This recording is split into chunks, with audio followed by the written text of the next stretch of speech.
Alright, at the runway. I should have parking brake on. Now, the thing is, as you may or may not know, as I've shown in previous videos, I believe,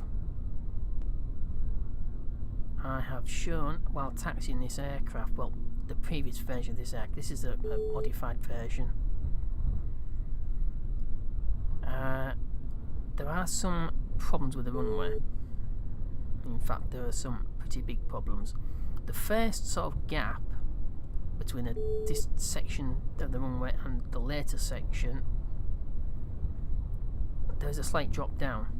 But when you get about halfway along the runway, there's this pretty big sort of, can I really describe it?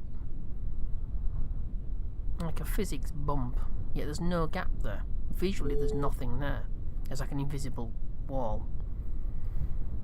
So, first of all, what I've actually done, I've modified the dampeners on the front nose wheel, the nose wheel, and the rear bogies. So you can't actually see that now. I've actually reduced down to 0.5. It was at 1, same as the spring strength was at 1.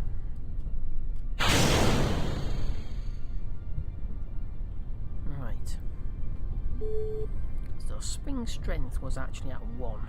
So I brought the dampener, which is also at 1, I brought that down to half. So it's at 0.5. Even idling this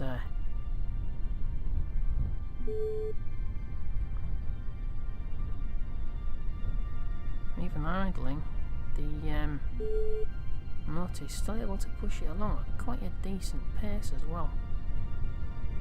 But we do have 1.5 or so TWR, because I realised that whoa. Alright, this is actually unmanned as well. I'm not risking any Kerbals. So basically what this is, just a short little video, just show you the problems with the runway and if I can take off or not. Obviously because it's unmanned, there's no achievements sort of associated with this flying if it does get off the ground, which is highly unlikely.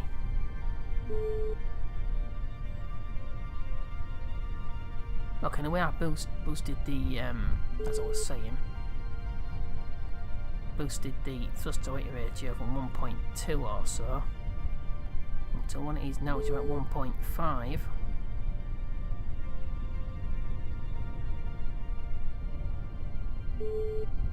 I actually removed some electric charge. It's still got several hours worth of electric charge.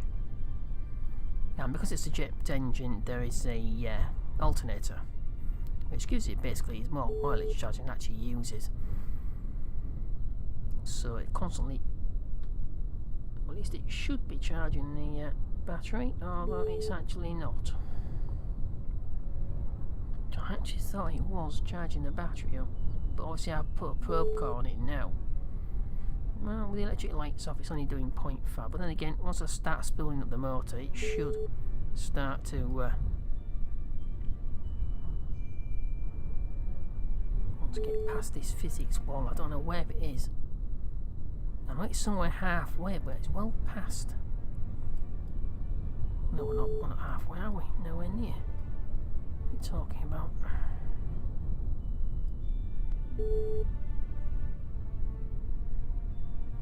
And there's a little trick actually to actually getting an aircraft to go straight down the runway. Ooh, there we go. You saw that little sort of thump just then. I don't want to pick up too much speed. So here comes another one. For some reason now, when I press B, I'd have to hold the key down to keep the brakes on. I don't know what that's about either. But this should take off pretty quickly. But just put that on, just put SAS on.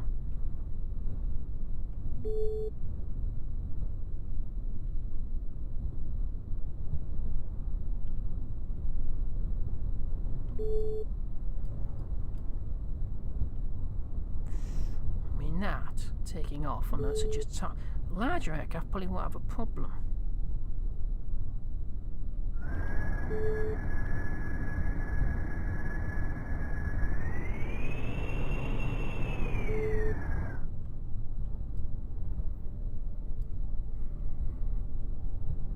Yeah, larger aircraft probably won't have a problem with this.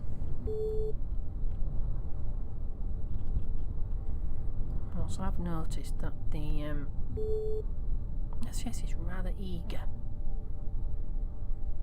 Right, so I want to put flaps down.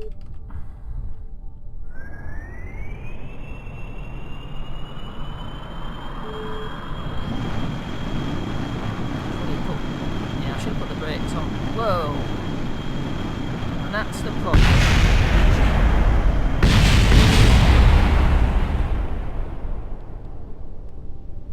So that's about halfway down.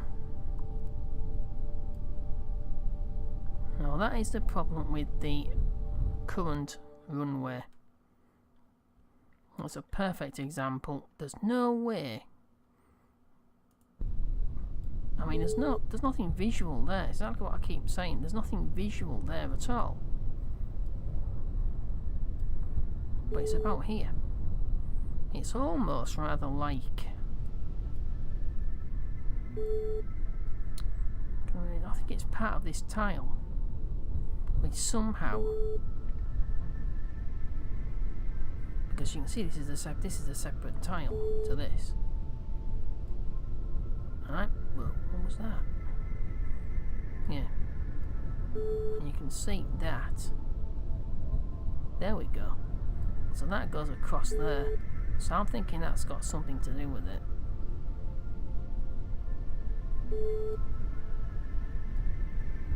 So really that puts pay to any sort of aircraft missions in Realism Overhaul.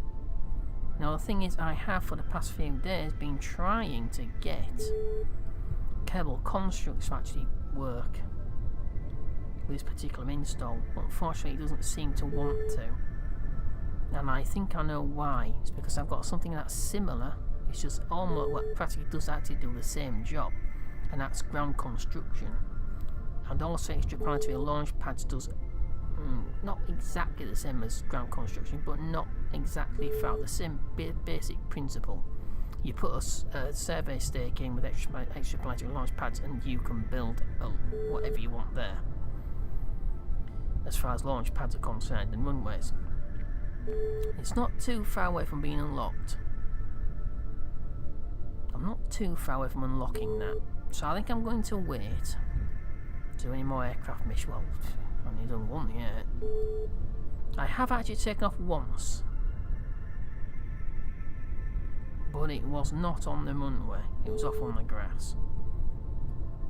So I think what I'm going to do, I'm going to wait until I unlock ground construction and then use some asphalt tiles. I can build as long a strip as I want to. That's not a problem, as I will show you once I go back into the aircraft hangar. But unfortunately, like I said, that is it. There's no way you can take off.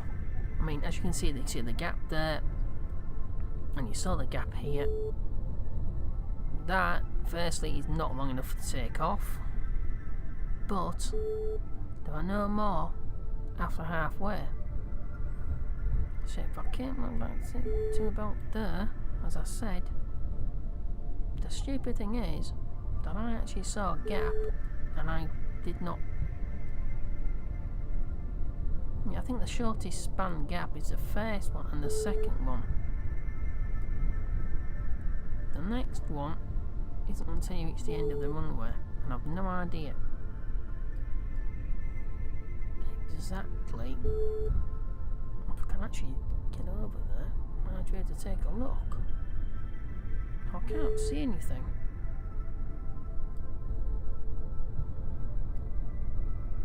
I think it's not just the runway this problem is affecting, and has been affecting for.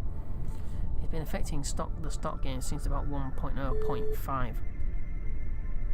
I think 1.0.5 was about the last one that it did not affect.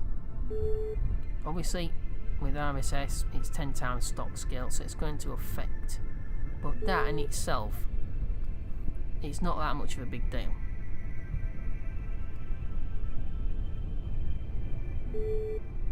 And you can see that actually goes down.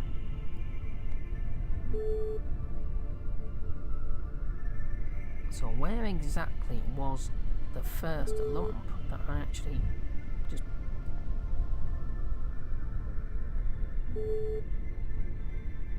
Right, so that goes upwards. Or does it? Does it go downwards or upwards? Yeah, it goes upwards. Yeah, that didn't affect it at all.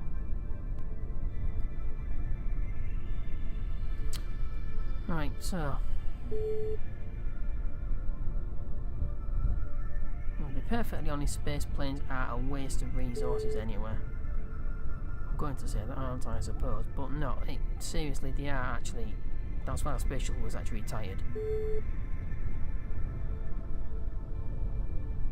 Now, according to this drops down. But obviously somewhere around here is that invisible physics bug, which just completely flipped the aircraft over. Yeah, I'm pretty sure. Did that flip me back like that? As far as I could tell, it was. Right, so. Now, normally I wouldn't do this, but I'm going to revert, and I'm going to go after halfway and put full throttle on with the brakes on this time, because that span there is huge. If I can't take off along there, as long as no more physics bugs, but we'll find out. That's a cool launch pad though. I like that. And I have just sent the upgrade. Where is it? It's not here, is it? Right, so I can't actually recover the parts, so we'll go back to... We'll revert. I'll revert back to the beginning of this flight. And we'll just see if we can actually take off. If it's safe enough to take off, I'll be able to do some aircraft missions. If not, it's not such a big deal. I'll just have to wait, do some more rocket launches, and yeah. So we'll go back to the beginning, we'll revert back. Normally I don't do this, this is breaking my own rules, but because it's a bug, I'll make an exception. So let's go back.